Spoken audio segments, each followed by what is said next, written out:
Tiffany Reed went missing from the Navajo Nation 20 years ago.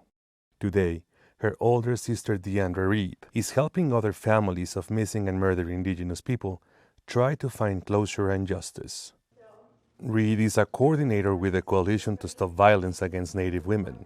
This is personal for me, and it really gave me the motivation to be the voice for my sister. And I just really want to be able to help the families who are just now experiencing the loss of their loved one, and just trying to help them to navigate the system to get through the barriers that we faced 20 years ago.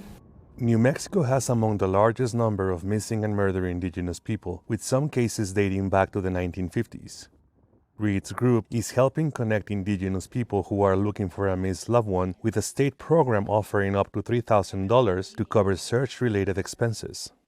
17 families used that direct aid fund last year, including Navajo Nation member Denise Carrillo, who is searching for her sister Christina, who was last seen on June 14, 2022. It takes a lot of money, and a lot of families have been doing that, been out of their own pocket paying for cadaver dogs and paying for volunteers, paying for people to go and help do these large searches where they have 5 canine dogs out there, and we're like circling and flagging any type of bone or stuff like that. Josette Monet is Cabinet Secretary for the New Mexico Indian Affairs Department. She says helping defray families' search costs is progress, but the state still needs to figure out better ways to help them.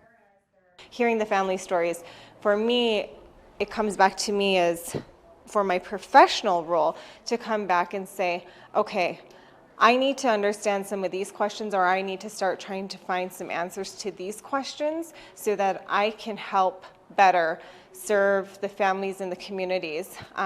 But there's some things that I just don't know the answers to right now, and I think that that's what's really hard for families. It's hard for us as well. The U.S. Centers for Disease Control and Prevention reports that non-Hispanic American Indians and Alaska Natives had the second highest rates of homicide in 2020 compared to all other racial and ethnic groups. Gustavo Martinez Contreras, VOA News, Farmington, New Mexico.